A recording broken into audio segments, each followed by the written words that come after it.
Hey everybody, welcome back to Remotely Serious. It's a really exciting episode.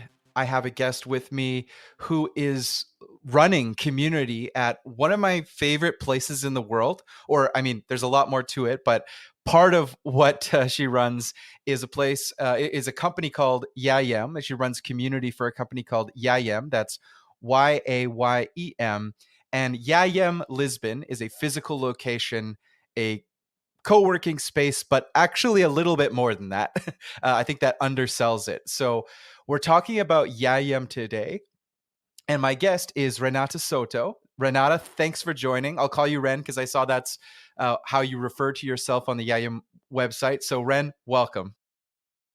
Hi, Curtis. Thank you so much, and thank you for calling me Ren, because Renata is for when my mom was about to yell at me. Oh yeah. Um, Well, you're not in trouble. You're not in trouble on this I am not podcast. in We trouble, I'm won't use your full hoping. name and your middle name, everything. Exactly. Thank you, and I'm super excited here to share with your audience about Yayem and what we do and what we're building, because it's honestly super exciting. Yeah, I'll tell you a little story. I want to hear from you a lot, but for this particular episode, I'll start with a little story just because it means a lot to me. I guess it's about a year ago now, I was in the Lisbon area. I actually think I was in Sintra at this point, and I was meeting up with an acquaintance who was becoming a friend in the remote work space, a guy named John Lee, who is he works within kind of the compliance for companies in the enterprise space with his WFA company. And anyway, that's sort of a side tangent. And actually, incidentally, he's coming on the podcast probably just an episode or two after this one, so you can look forward to hearing from John Lee soon. But more to the point, I was meeting John Lee in Portugal, and he mentioned, "Hey, we can meet at Yayem," and that was a new word for me, Yayem, and it was kind of you can tell me if I'm right or wrong, but it seemed like it was a bit west. Would it be even the Cascais area? It was outside of Lisbon, south of Sintra, west of Lisbon, kind of in the suburbs, we might say in North America. We might call it the suburbs or maybe the countryside. Yeah. And so anyway, it was a dot on a map, and I said, okay, great. Maybe there's a co-working space, because often co-working spaces are like, a WeWork is like in the middle of a downtown city, and you go up to floor number 4, and there's a bunch of glass, floors with glass doors and that kind of thing. But in this case, I had to get in, I guess, an Uber or a taxi, and I just took maybe a 9 or 10 minute drive from where I was, and it was kind of rolling up, almost like I was in Los Angeles or something, through some rolling hills up to a gate, and then it was kind of like a gate like you might find, and this is like my point of reference, but like a gate I might find at someone's house in the Hollywood Hills, and I walked through the gate down into this building, which was looking straight through. I could see there was a pool and then a view of the Portuguese countryside, or the countryside around the Lisbon area. And I arrived in Yayem, and I felt like I was arriving at the best co-working space in the world, or at least one of them. And so that was my introduction. This was the Lisbon location. And from then on, even though I've only been there once to meet John, I think about it every night. No, I'm just kidding. I think about it all the time, though. And I think I about hope you how, do. yeah. And I think about how so much of my experience with co-working spaces over many years of leading remote teams and having a company was often kind of going to, we had a WeWork at 42nd Street and set basically 7th Avenue, basically like Times Square, 42nd Street and Broadway area in New York. And you fob in, you go up an elevator, you get to a desk, and there's kind of a model of a co-working space that I had, and this just blew it away. So I'm curious, I know I don't usually do this where I sort of tell a long story at the beginning of the episode before the guest speaks, but I really wanted to give my enthusiasm for it before I turned it over to you. And so I'm just curious, that's my experience. But I know it's not just about that Lisbon location. There's stuff going on in Mexico, and then there's a global virtual community pass. So I'm curious how you started with EIM, and then we'll get into more of the story of like what's going on even beyond this wonderful location in Lisbon. Of course. Thank you, Curtis. That was a wonderful introduction, and thank you for visiting us. And obviously very happy to see that you enjoyed your visit to one of our spaces. And yeah, so basically, like, Yayem was built to connect people around the world with enchanting spaces, an amazing network of people, and life-changing experiences. So with that at like the center of what we do is just kind of like the rest unravel. So of course it has to be like a nice space. Part of our mission is kind of like setting people up for success. So we want to make sure that you have the best work day, and that involves starting the day with a yoga session and a good breakfast and meeting people and having delicious coffee and being in an environment that stimulates you, helps your creativity, gives you the privacy as well to engage in all the best interactions of your day. So that's how we kind of like started the concept of our spaces. Actually, you were right. Our house in Lisbon, which is our first flagship space, is our white country house. So it's in the country, like the name says. And the second space that we operate is here in Mexico City, where I am based. We are in Juarez, which is the heart of the city. It's right next to Roma and Condesa, which I'm sure a lot of the listeners know that area. It's 2 blocks from Reforma, one of like the most gorgeous avenues in the city. And it's this like old house that's been remodeled, but it still keeps some of it like essence. And we just went for the same. Even though in this case we're in the city, we still want to provide this like oasis for people to not only come work but also make it their social space where they can meet a client, meet a friend for a glass of wine afterwards, have meaningful conversations, have intentional meetings. And it's just kind of like what we've been curating around. And obviously a big piece around Yayem, because we're way more than spaces, is a community part. So we strive to really, really, um, one, know our members, and two, curate these again intentional moments where we intro them, whether it's for a professional thing or a personal thing, that we just know they're gonna click.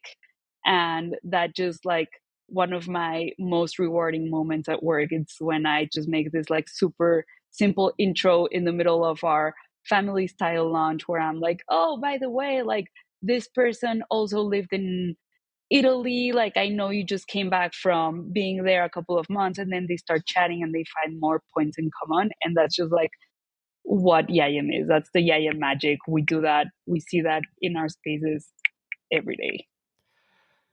So you're painting this picture of the Yayem Lisbon space that I visited, as well as a Mexico City Yayem space.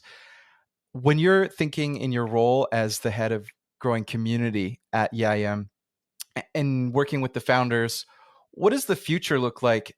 I see it as there's these wonderful, and they really are. I wouldn't say this just to say it. Like they are much better than other co-working spaces I've been to on a variety of fronts. But I think the difference is, when comparing to, I don't know, Selena or WeWork or Regis or brands for co-working that have a global presence.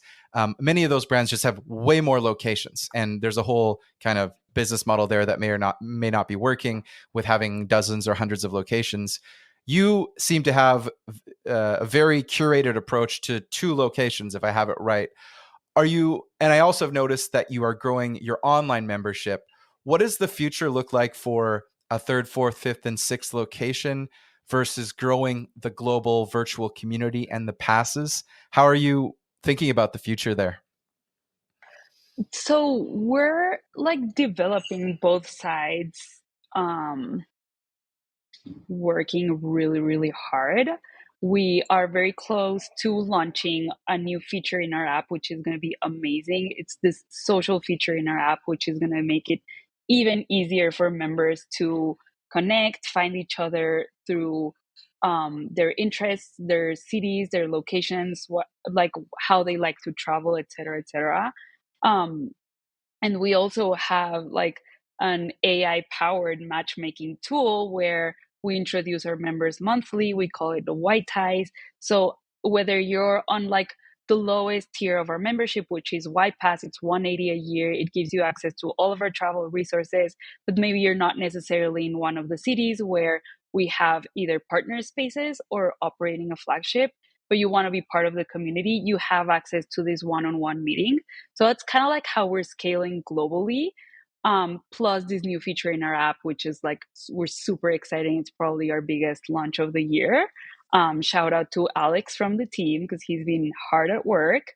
And on the space side, we're actually testing a model here in Mexico City, which I honestly don't want to get into the details because I may fail at that. Um, but we're testing this where we partner with certain spaces that are already operated, like up and running, so we don't have to worry for like the quote unquote annoying things like, is there Wi-Fi, is there water running, is there light, is there blah blah blah. And we go on a rev share, and we're kind of like testing it and seeing how this can be replicated in many cities around the world. So hopefully you'll be able to find a flagship space in Bali, Medellin, many cities in the US, more cities in Europe. So we're kind of like moving towards that. Got it. So you have this extra technology layer, like a great app experience, and you may source new locations, but you also might partner with certain locations that meet the standards that you're looking for a comfortable experience. I'm just curious, as you build community and you look to the future, what kinds of people make up the Yayem community? Who are the people that spend time in the Lisbon location, the Mexico location? And do they spend every day there? Do they come in, 9 to 5, or are they there 2 months out of the year when they're just visiting Lisbon and then they're off somewhere else? What is the community actually like in terms of the people? Oh, I love this question. And actually, this is super interesting because just yesterday, our our founder Lindsey, she presented at the Network State Conference in Amsterdam, hosted by Balaji, which is like looking at all of this, like how are we building countries and communities and societies around the world, like in the future. And it's so interesting because genuinely, and of course I am biased, but like genuinely, the people that we have as our members are the people that you want to build the world with. Like these are people that are interested in culture, alternative, like economies. They're people that speak at least two languages, are super interesting to have any conversation, are willing to taste any food. They're always putting like their best face forward. Like they genuinely want to become the best versions of themselves. They're starting businesses, they're scaling businesses, they're investing in like many interesting things, so again, of course I'm biased. I love our members. I think we have an amazing like member base, and honestly we've done zero paid marketing. Like every like all of our member base has been word of mouth and referrals, which is amazing because it only feeds itself from the same amazing people. We're looking, honestly, it's very diverse as well, which we love and celebrate. We're looking at people, again, a lot of founders, but also a lot of people scaling businesses or head of marketing at some big company that have the flexibility to work remote. So maybe we see them, for example, if we're talking about someone based here in Mexico City, working for a big tech company, we see them at the Y Casita, which is the name of our place here. We see them, I don't know, at the house 2 or 3 times a week. They come in for the yoga, sit down at lunch at 2 p.m. Then maybe after lunch at around 4:35, they invite a friend over for a glass of wine and then go out to dinner. But then maybe that same member, not maybe, that same member um, is traveling for the entire summer through Europe. So she uses our uh, guides for Albania, Greece, London, Barcelona, and then she's of course gonna do a stop by Lisbon to check out our space.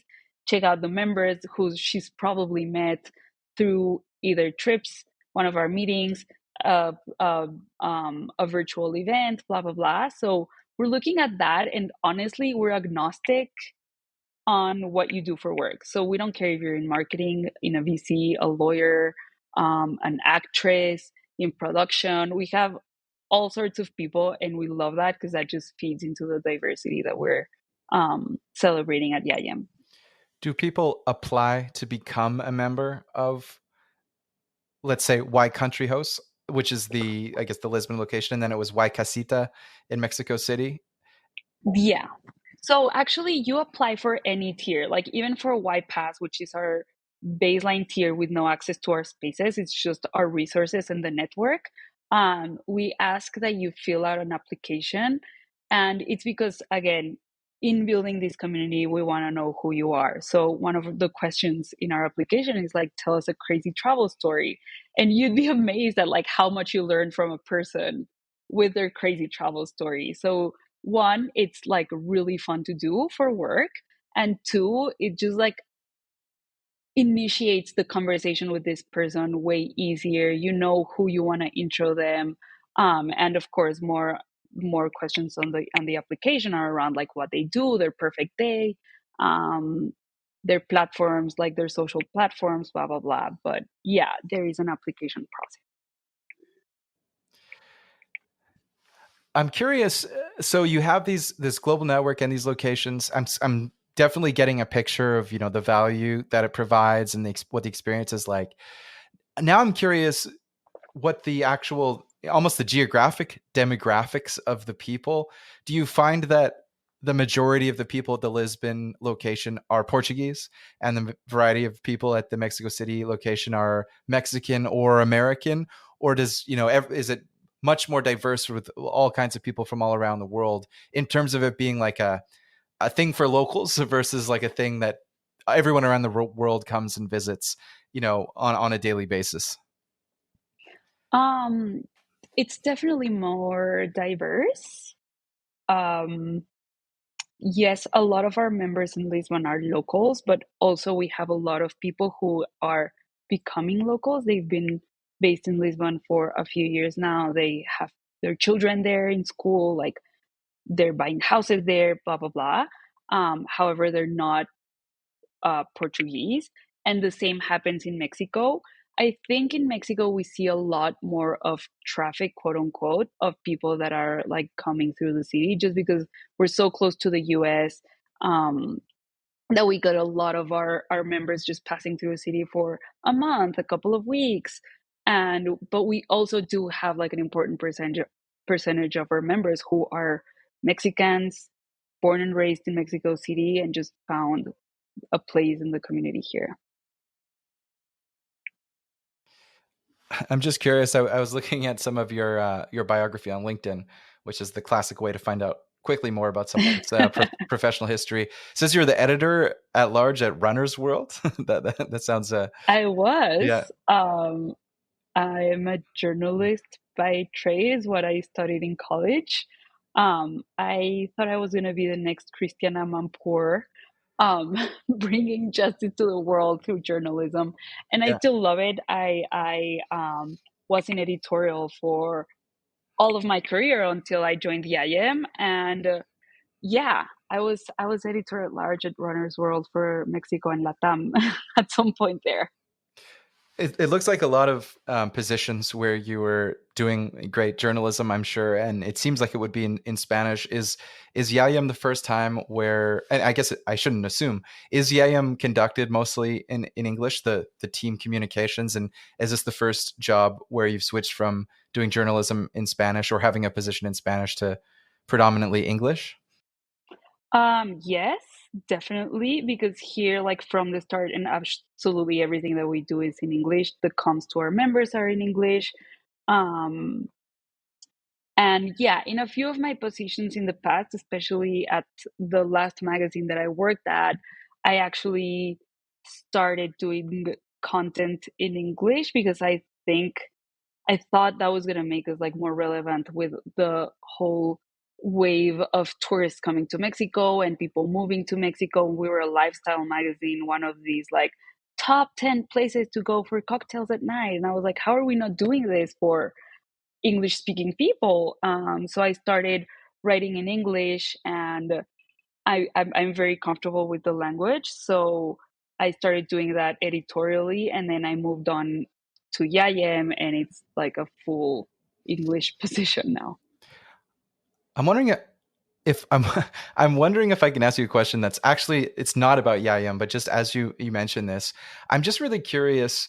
There is so much information out there. There's so much content out there, billions, trillions of pages for remote workers, entrepreneurs. I run a remote work website. Remotely Serious is this podcast, but it's also been like a site that blogs and does listicles and articles and newsletters and all that kind of stuff in the past. Right now we're focused on the podcast, but I've been Yeah. working on content, hundreds of pages of content over the last year or so.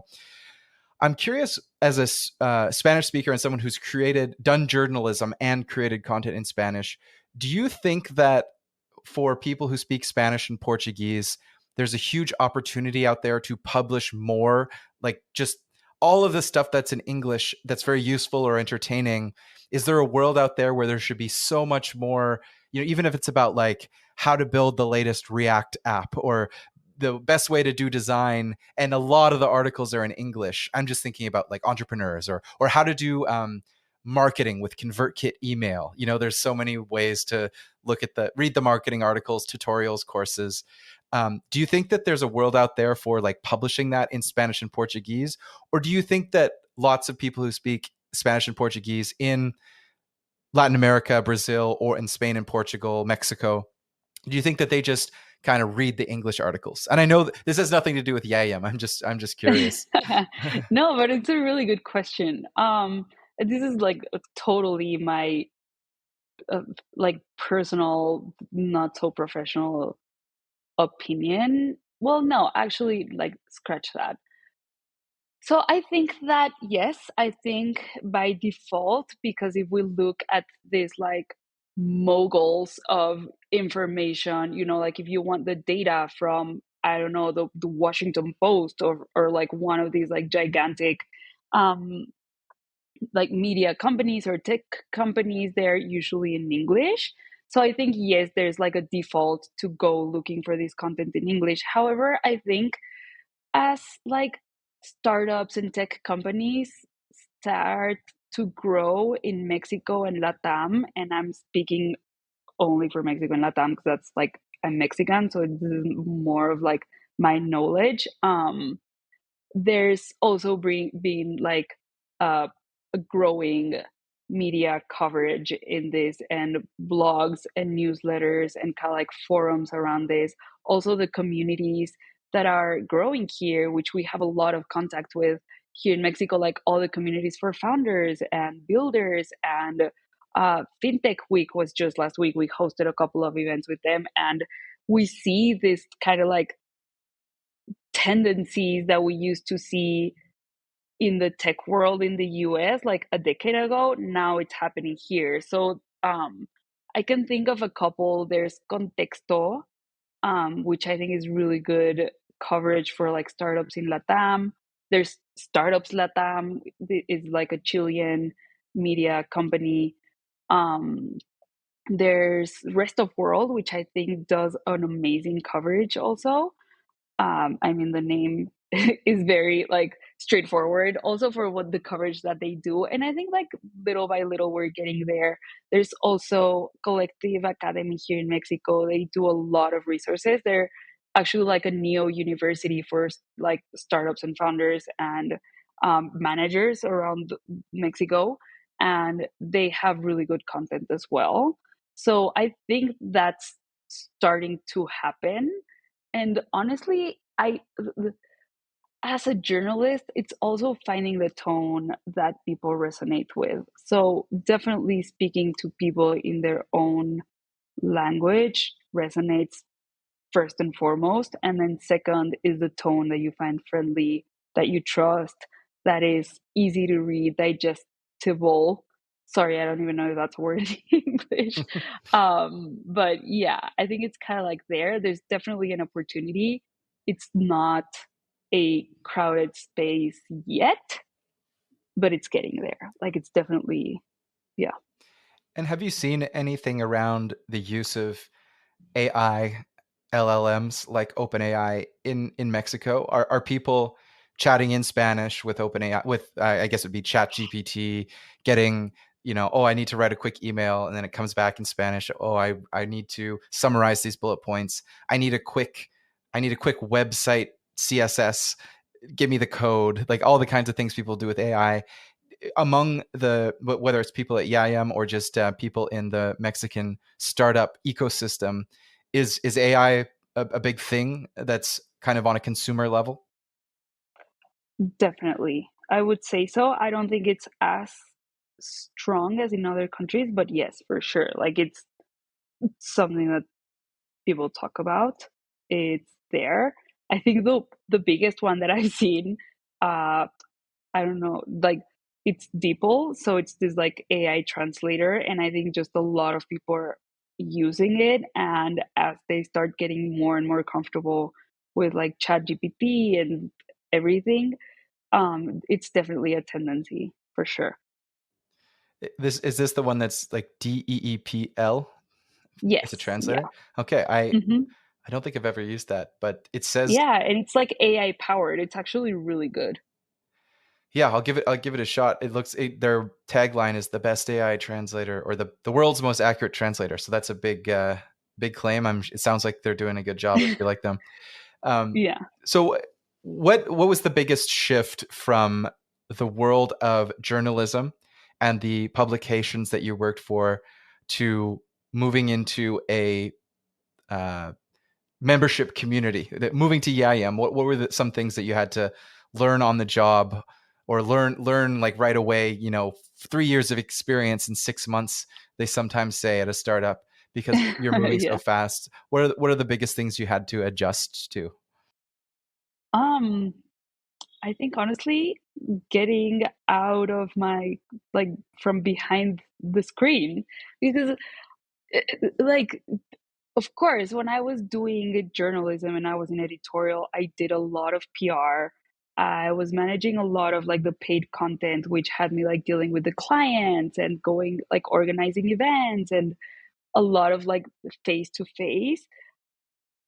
Also, I worked for a little while with my dad, who is in like hospitality consultant, and I was as a project manager with him. So I was supporting in that, which meant kind of like again project management. I don't need to get into the details of that, but just kind of like handling a lot of things and overlooking and being super organized. So that's kind of like what I took to my role at Yayem. And so when I arrived to Yayem, first it was within the first I think 6 or 8 months of Yayem.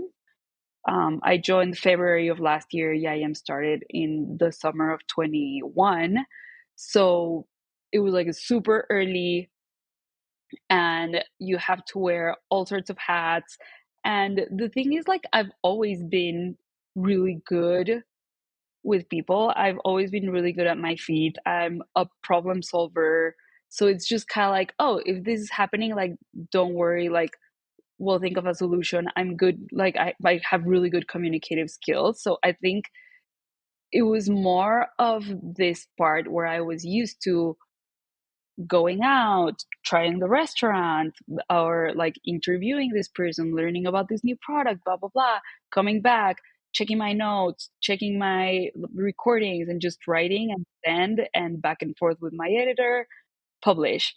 Um, I suddenly find myself at a space where I need to be like face to face to members. And I guess, yes, there's like this rapport and this interviewing with them also going on, but there's no like, oh, going back to my computer, kind of like my safe space. And so I have to admit, I felt like a little lost at that um, change. However, it also has a lot of desk work, kind of like following up with the members, like emailing everyone to know they're being onboarded properly. Have you downloaded your app? Are you I don't know, like, do you want to join us for this event? Or members asking to curate something at the house. And there's also this like desk job. But I think the biggest shift for me was that, and I'm like on my feet a lot, which is cool. It's healthy, keeps me moving. It looks like your team is in there are some hubs like Lisbon, and Mexico City, but it looks like in general from the website about us page and the collage of people that are on your team, I'm gonna take a wild guess and say that you are a remote first company and you work remotely. Is that a fair? That is Would I win that bet? 100% Yeah. accurate. And I guess if you're in Lisbon or Mexico City, if you need an office, you can go to Yayam. So Exactly. was that a change for you? Were you working in an office all the way up until Yayam, or did you have a remote position before Yayam? I was working at an office until the pandemic, and then the magazine that I was working for, they got rid of their offices during the pandemic. They saw no change in productivity. uh, Commutes were shorter. It was easier for us to move around, like going to our interviews, events, blah, blah, blah. So it made sense for the editorial to shut down their offices. And I started working from home since 2020, and we just never went back to the office. So when I joined the IM in 2022, I came back to the office, quote unquote. Got it. And had you thought much about remote work like in the 2010s? Were you thinking, "Oh, I want to be a remote worker someday. I want to be remote," or did it just happen to just like it happened to so many people in spring 2020, where it was kind of the world just changed? How did you think about remote work before the pandemic? I honestly thought that was like a luxury for these like tech founders that ventured out into the world and were gonna go surf in Bali. But eventually they would go back to some like normal setting, again, quote unquote, because like what's normal now? But I never thought I would be so into the remote work. And I think again, one of the reasons why IAM exists and why we're like popular is because we want to like rethink how we're working. Like those 10-hour days like are gone. We want to have fun. We want to see people. We want to talk. We want to move. We want to get outside. Um, and it's like definition of success is no longer like who's more stressed. And I feel like that was me at the beginning of my career.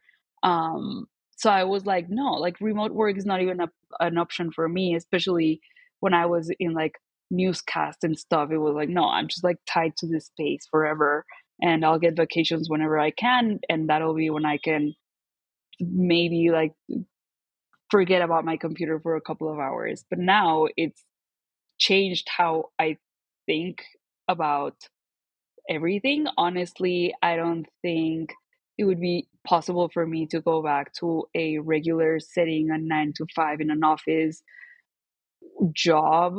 Also, I now get to spend more quality time with my husband and my dog, and I get to work out whenever I can. It just gives us this flexibility that just like lets you live and be able to meet one of your friends who has a baby for a late lunch, you know? So it's just like these things that I don't think there's just like not there's not going back. And the founders, Nick and Linz, are they based? If that even is a question that makes sense, and do they do kind of the same thing, or do they have a certain areas that they run as founders that are overlapping or not overlapping? What's it like working with the founders? Well, first of all, such a teacher's pet, but like I love them. Honestly, one of the reasons why I left the editorial world was because when I interviewed with the Yayem team, I just fell in love with absolutely everyone. They're like these people that one are magnetic, and two, it's like, please keep talking. Everything that you're saying, like I'm learning. So that is always really, really cool. And in our case with like Nick and Linz, Nico is based in London, but he spends a lot of time in Lisbon. So he gets to spend more time with our Lisbon members, and he functions as our CEO. And then Linz has not had a fixed location since I think 2019. She's she's a definition of a nomad. She hops for like she spent I think the first 3 months of the year here in Mexico City. She then moved to London for a few months as well. She was in Lisbon. She then went back home to Philly, back to Mexico. She's right now in Amsterdam, like I said, for the Network State Conference, but she's leading our member trip to Senegal, which starts tomorrow, and then flying back to Europe for a little bit and then back to Mexico. So Lindsey is just like all over the map, and she nails it. Like I don't know how she does it. She never misses a flight, and she's 100% focused on growth. Yayem is a Senegalese word, is it not? Correct. It's the name of a small town in Ah, Senegal. okay. Name of a town. You mentioned she's at the Network State Conference. Do you pay much attention to some of this? Um, I think we've already talked about it or mentioned it once in this podcast, and I, in recent episodes, have spoken with the Prospera team or Jay from the Prospera team, and also Sonder, the CEO of Safety Wing, which also runs Plumia. Do you follow these things like Praxis, Prospera, Plumia, and the Network State? Is that something that you kind of do you read Balaji's books and that kind of thing? I know that this is a little different, and they kind of have certain political goals, which is maybe not exactly what EIM is going after. But what do you think about that whole? Obviously, if your founder's going to Amsterdam to speak, there's some interest. But I'm just curious about your perspective on that whole world of intellectual thought and some very, also some practical projects that are growing around Yeah. the world. Yeah. So I mean, it's definitely interesting. I'm glad that this is happening and this like movement is going on. There's always, I think, richness in diversity of thought and kind of like challenging everything that we've known so far. I would love to have like a more informed input, honestly. For example, just the other day, I was telling Lindsay, like, oh, I want to read Balaji's book. And we couldn't download it because it's not available on the Amazon Mexico Kindle store. So we're having a bit of a challenge there. We'll find a way.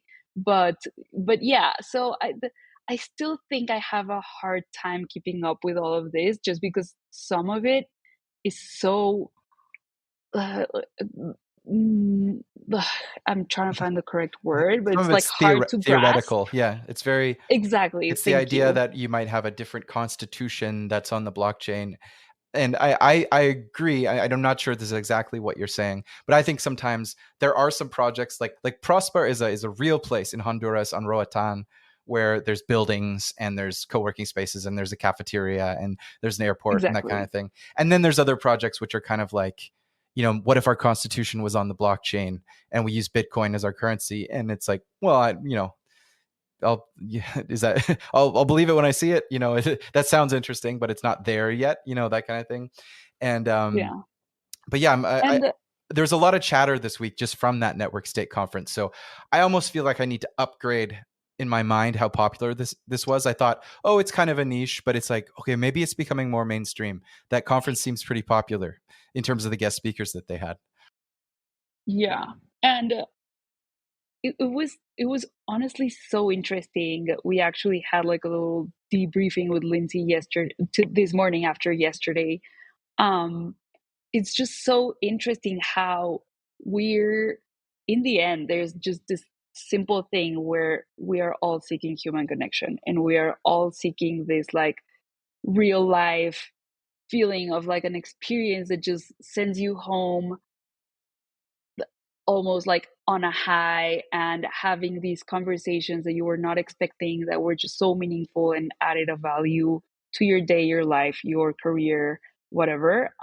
So it's just like, I think for us, I mean, we have many takeaways, but one of them was that, and it just made it like even more sure that what we're building is something that needs to be like treasured and very, very, really well taken care of, especially on the community side, because that's where people find the value. Because maybe other things can be replaced. Maybe you don't need a space because you have an amazing work from home setting at home, but like, where is this human connection? Where is this like intro? Where is this like classroom and like diversity and stimulus around you, around us? It's like it's back to human connection, and we just cherish that a lot.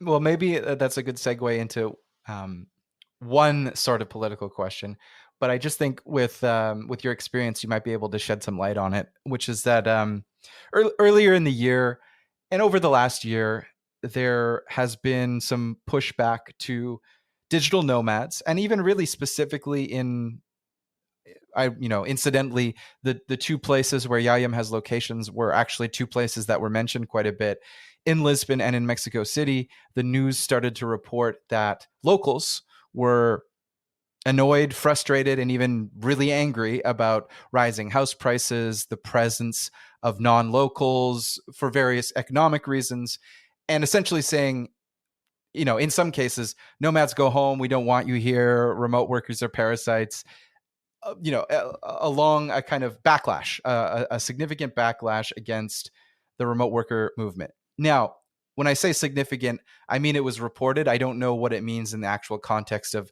a million people in a city, if it's isolated incidents, but it did cause quite a news cycle.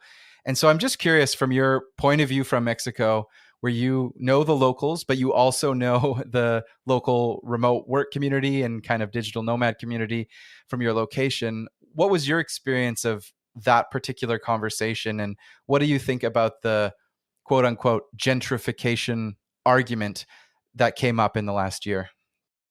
Yeah, so this is honestly super interesting.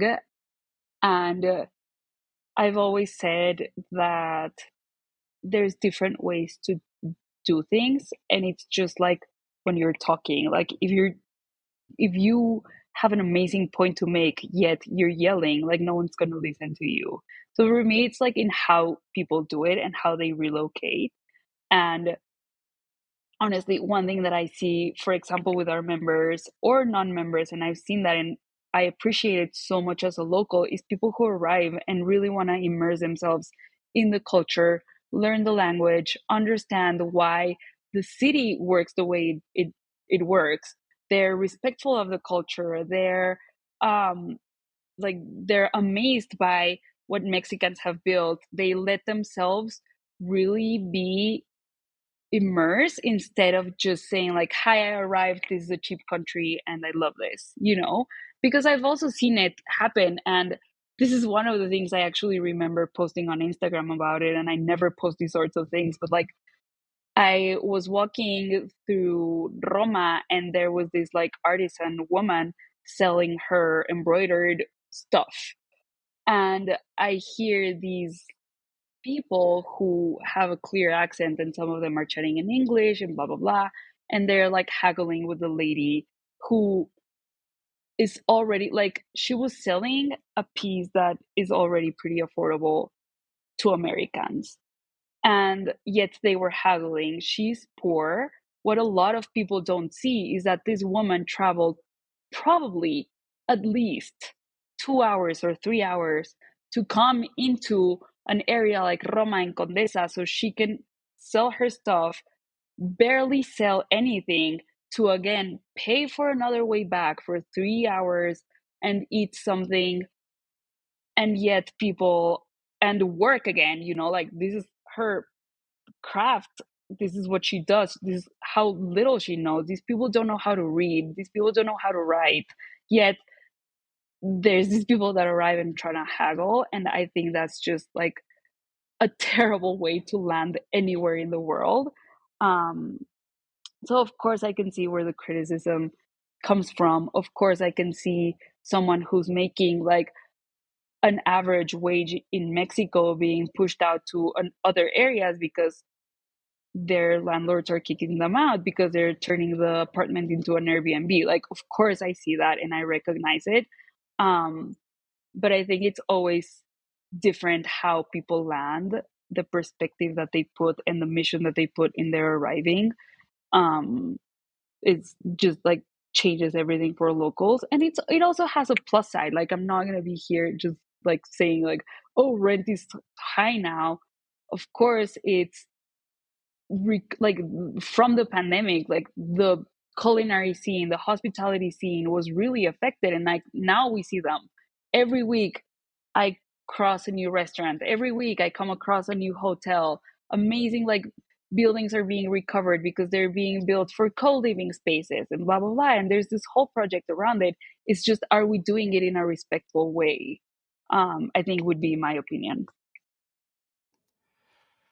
Well, as we get to the end of our hour here or close to it, I wanted to ask kind of a hypothetical question, and you don't have to tell me anything that's a secret or anything, but I was just curious, if you could pick the next 2 or 3 Yayem locations, where would you put them? Again, this is totally hypothetical and it's sort of about your personal tastes. Where would you love to see more locations around the world? And maybe this is kind of a Trojan horse question just to ask you, where are you excited to go next as a traveler and as someone who's building this community? Oh, I love this. Definitely. I mean, we need to do more cities in the US. There is no question. Um, we're covered in New York. We need to have some presence in the West Coast, in my opinion. And we know that that's like relevant. Also, a lot of our members are spending time in either SF, LA, so we know that. There's definitely a calling for that. But LATAM for me is just where we need to be. I think more and more people are investing in those countries. More and more people in the tech scene are starting their companies and looking for these connections and these kind of like alternative work spaces. So I would love to see Yayem landing in Colombia, Chile, Brazil soon. Got it. That would be amazing. And it's Yeah. interesting that you identify the US. I think sometimes a lot of people think of these nomad destinations as everywhere but the USA and Canada. Oh, it's in Bali, in Lisbon, in Croatia, but there's just so many, there's tens of millions of people that are working remote within the United States and looking for places to go. And of course, you can never replace New York and San Francisco and Los Angeles as a place where people go to do business and make it in the world. So that's exciting. If people want to learn more about Yayem, where can they go on the internet to follow you or follow Yayem? Yeah, please go to yayem.co and like learn about us. You can always email me, renata@yayem.co.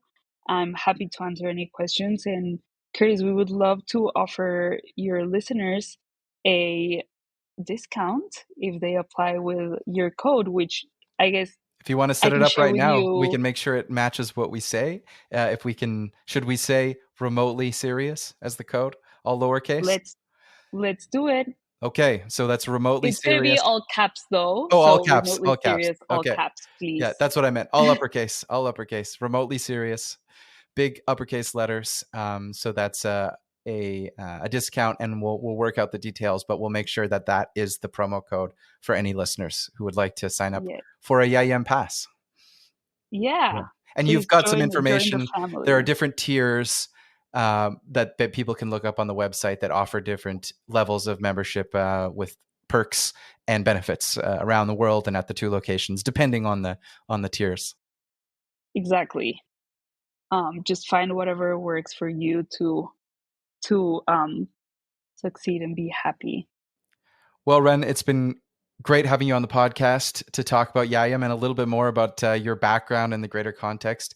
It's definitely a brand that it's one of those brands that I know I'm beating this drum, but I've only spent probably a few hours a year ago, but the brand still resonates with me. And there's all kinds of buildings and places I've been in the last year that I forget about by the time it's dinner time. So Yayem is not one of those places. It's memorable for a lifetime, and I'm looking forward to the next time I can go to a location. Hopefully, Mexico soon. We'll be waiting for you. Oh, great! Yeah, that would be a good one. I've never been to Mexico City, so it's got to be next. Perfect. We'll welcome you here with open arms, Curtis. Thank Well, you so much. thank you so much, gracias, Ren, and thanks for another episode of Remotely Serious to all our listeners.